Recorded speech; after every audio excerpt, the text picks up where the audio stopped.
No one in the peaceful village of Jara could have imagined that the birthday celebration of a little boy would unravel into a mystery soaked in betrayal, obsession, and blood. On December 20th, 2024, Charan Singh's son was turning another year older, and Yaran, a hard-working laborer from the Meena district of Madhya Pradesh, had gone to town the day before to buy some essentials. He promised to return by evening, but evening turned into night. Night turned into days, and still, Charan was nowhere to be seen. Initially, the family thought he might have been delayed, but 4 days passed in silence. His phone remained switched off. Hope began to twist into fear. The atmosphere in the house shifted. Meals became quieter. The laughter of children dimmed. Concern turned into panic when Ramchandra, Charan's younger brother, filed a missing person report at Sarai Chawla police station. But his suspicion wasn't aimless. He didn't trust Meena, Charan's wife, nor did he trust Sanjay Kushwaha, the man Ramchandra believed was more than just a family friend. Officer K. Singh assured Ramchandra that every effort would be made to find Charan. Meanwhile, relatives and villagers searched for any clue, any trace, but it was as if Charan had vanished into thin air. That is, until December 26th. A call from a villager in Lakakapura changed everything. A lifeless body was spotted floating in the calm waters of the Pagara Dam. The body, though bloated and damaged, bore the haunting signs of something sinister. Officer Udaiban Sinha from Jura police station arrived at the dam with his team. They fished the body out with the help of villagers. A wirelessly broadcast alert reached Sarai Chawla station. When Ramchandra saw the body, his world collapsed. It was his brother Charan. Tears streamed down his face as he confirmed the identity. The case was no longer about a missing man. It was now a murder investigation. As news of Charan Singh's death spread, shockwaves rippled through the region. The kind, humble man who broke his back daily to provide for his family was now gone. Suspicion instantly circled back to Meena and Sanjay. After all, Ramchandra had already expressed his doubts. But the police needed more than suspicion. They needed truth, confession, and motive. A breakthrough came the very next day, December 27th. An anonymous informant tipped off the police that Sanjay was spotted near the new hospital in Jora. Acting quickly, officers swarmed the area and arrested Sanjay. He was taken to the station, and it didn't take long under questioning before he cracked. Yes, he confessed, he had murdered Charan Singh, but he didn't act alone. According to Sanjay, Charan's wife Meena had not only known about the murder plan, she had helped design it. She had plotted with Sanjay to kill her own husband. Love, or perhaps lust, had blinded them both. Greed might have been the third partner in this crime. With this explosive confession, police arrested Meena from her village home and brought her in for interrogation. When Meena sat across from officers, she initially tried to keep a straight face, but under pressure, her defenses fell apart. She admitted everything. She and Sanjay had not only been romantically involved, they were dreaming of a life together. A life where Charan Singh was nothing but a memory. What they revealed next shocked even the most hardened officers. It was a love triangle that had spiraled into a premeditated execution. Charan and Meena's life had once seemed normal. He was a poor but honest laborer, and she was a dutiful wife.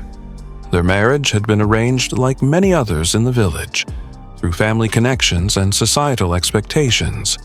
In time, they had 3 children, 2 daughters and a son. Life wasn't luxurious, but it was stable, until Meena reconnected with Sanjay, an old acquaintance from her past. A few weeks before Charan's death, he had put down an advance on a piece of land, a plot he believed would secure his family's future. But he was short 1.5 lakh rupees. Meena, instead of turning to her husband's friends or relatives, reached out to Sanjay. She pleaded for help, framing the request as a simple loan. Sanjay agreed to bring the money, but insisted on doing so in person. That visit would open a door that should never have been unlocked. Sanjay arrived when Charan wasn't home. The conversation quickly turned personal. Sanjay began visiting more often. He brought gifts, he brought compliments, and before long, he brought intimacy. Their forbidden affair flourished behind Charan's back. While he toiled during the day, Meena and Sanjay found stolen moments in the shadows. But Sanjay wasn't a fool. He wanted something in return. When he asked Charan to repay the 1.5 lakh rupee loan, Charan stalled. Frustrated, Sanjay confronted Meena. He said he couldn't move forward with his life unless that debt was repaid. Meena, caught between passion and pressure, made a chilling decision. If Charan wouldn't pay him back, he didn't deserve to live. Now that both Meena and Sanjay were in custody, the truth behind Charan Singh's murder had been exposed.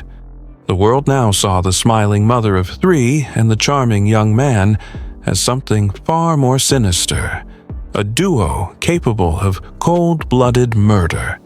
But how exactly did this deadly plan unfold? What did they do on that final day? Why did no one suspect a thing until it was too late? And most importantly, what finally led the police straight to their web of lies? What pushes a woman to trade a home for a prison? What convinces a man that love is worth taking a life? The night before Charan Singh disappeared, those answers began to take shape. Meena's heart wasn't just restless, it was dangerous. Her affair with Sanjay Kushwaha was no longer a passing temptation. It had become a storm with no way out. But how did it reach the point where they decided Charan had to die? Let's step into the shadows of that final week, where every smile hid a secret and every gesture masked betrayal. Meena and Charan's marriage hadn't always been strained. In fact, when they first got married, she was admired for being a responsible, graceful woman. Over the years, she raised 3 children while Charan worked long hours doing manual labor. People respected them. But somewhere along the way, love turned into habit. Meena's days were repetitive, her nights were lonely. And then Sanjay entered, first as a helper, then as a friend, and finally, something more dangerous. It started with small things. Sanjay would visit when Charan was away. He'd help with chores, carry groceries, even sit with the kids. Meena started offering him tea, then meals. One day, he brought her a pair of earrings from a local fair. Meena blushed. She laughed more when he was around. And Sanjay noticed. He began to believe she felt the same. If your husband weren't in the picture, he once hinted, you and I could build a whole new life. Meena didn't respond at first, but her silence said enough. Then came the moment that changed everything. One evening, Meena invited Sanjay over when Charan had gone to a relative's wedding in a nearby town. The kids were asleep. The house was silent. What happened that night blurred every moral boundary. Meena whispered, "I can't stop thinking about you." Sanjay pulled her close. They crossed a line they couldn't uncross.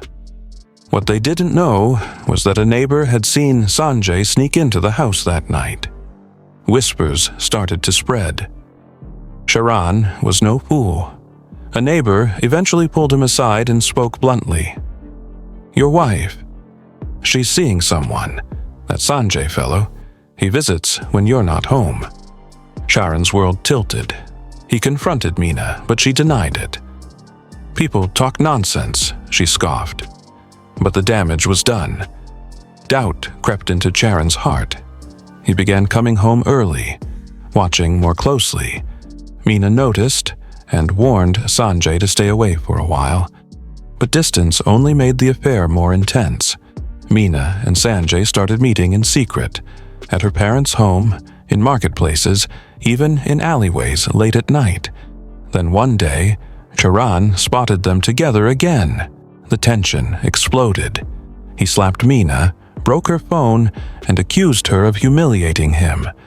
Meena sobbed, but her tears quickly turned into rage. That night, she made a decision. If this life was a prison, she was ready to break out, no matter the cost. The next morning, Meena borrowed a friend's phone and called Sanjay. "We can't live like this anymore," she said. "Either we walk away from each other forever, or we make a new life." Without Charan, there was a long pause on the line. Then Sanjay asked, "But how?" Meena's voice was cold. "We remove the problem. My husband is the only thing standing in our way. Let's end this. Forever." It was terrifying how easily the plan came together. Sanjay still hadn't been repaid the 1.5 lakh rupee loan. Meena promised she would return it. In fact, she told him the money was with her. "Once he's gone, that money is yours. And so am I." Sanjay's mind swirled. It wasn't just about love anymore. It was about money, control, freedom. He agreed. That day, they chose a date, a location, and the method. December 19th, 2024. Meena told Charan she needed some items for their son's upcoming birthday. Charan offered to handle it himself and left early for Morena. At the bus stand, Sanjay was already waiting. He greeted Charan with a grin. "Let's grab a drink near the Pagara Dam. We haven't chilled in so long." Charan hesitated, but eventually nodded. He had no idea this would be the last ride of his life. The two men rode off together on Sanjay's bike, laughing like old friends. When they reached the dam, Sanjay pulled out a bottle of liquor. The sun was starting to set. They sat near the edge, toasting to old times. But as the second bottle opened, the mood shifted. Sanjay brought up the loan. "When will I get my money back?" he asked, with a tone that was no longer friendly. Charan shrugged. "Soon," he said. "I'm working on it." That answer wasn't enough. Sanjay's smile disappeared. The argument escalated. Charan, already intoxicated, stood up and staggered. "You think I'll run away?" he shouted. "I'm not afraid of you." In a sudden burst of rage, Sanjay grabbed a rock and slammed it against Charan's head. Charan fell, clutching his wound, blood streaming down his face. Before he could scream, Sanjay pushed him hard. Charan tumbled over the edge and vanished into the dark waters of the dam. The sound of the splash echoed for a moment, then nothing. Silence, stillness, just the wind brushing across the surface of the water. Sanjay stood frozen, staring into the abyss he had just created. Then, slowly, he turned and left. No panic, no tears, just a grim sense of victory. That night, Sanjay met Meena. "It's done," he whispered. Meena didn't cry. She simply nodded and said, "Now we're free." But were they really? Because just a few days later, a body surfaced. And with it, secrets came rising too. Villagers talked, police investigated, and guilt began to breathe down their necks. The very freedom they dreamed of was already slipping away. But how did the police connect all the dots so quickly? What mistake did Sanjay and Meena make that turned them from secret lovers into convicted criminals? In Part 3, we uncover the final unraveling, where lies collapse and justice knocks on the door. And one question will echo: was it all worth it? It took only a few days for the dam to give back its secret. On December 26th, 2024, a lifeless body was found floating near the Pagara Dam. It was swollen, bruised and unrecognizable to the average eye. But when Charan Singh's brother Ramchandra arrived and saw the corpse, he collapsed. "It's him," he cried. The man they had hoped to find alive had returned, not with answers, but with haunting silence. The police now had a corpse, and they needed a killer. While the body had been discovered, the truth remained hidden, barely, but not for long. Ramchandra had his suspicions from day one. He never believed the story Meena told. He never trusted Sanjay Kushwaha. When he gave Meena's name in the missing persons report, it wasn't out of anger, it was out of instinct. And now that instinct would help the police connect the dots, slowly but fatally for the killers. It didn't take long. A day after the body was recovered, a reliable informant tipped off police. Sanjay was spotted near Jura, close to the new hospital. Officers moved fast. He didn't resist when they arrested him, but at the station, under intense questioning, the mask began to crack. He held firm at first, but when they told him Charan's body had been found, Sanjay's hands trembled. His voice shook, and finally, he broke. "Yes," he admitted, "I killed Charan."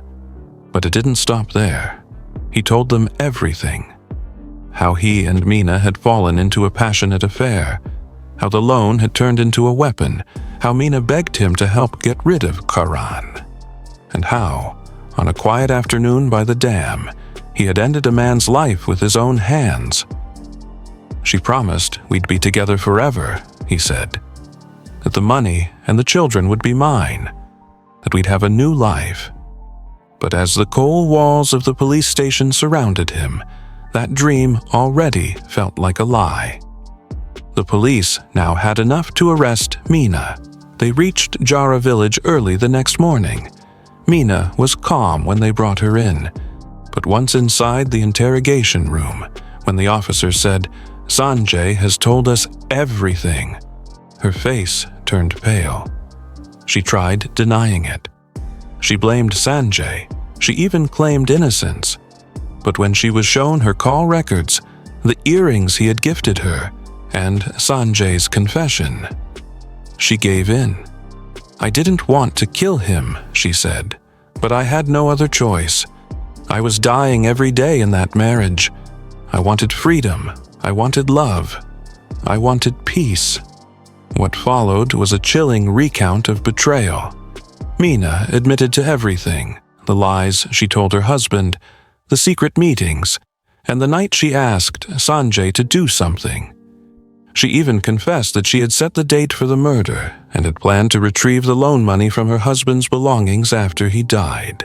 The investigators, now piecing everything together, revisited phone call logs, eyewitness accounts, and the timeline. Neighbors had seen Sanjay sneak into the house.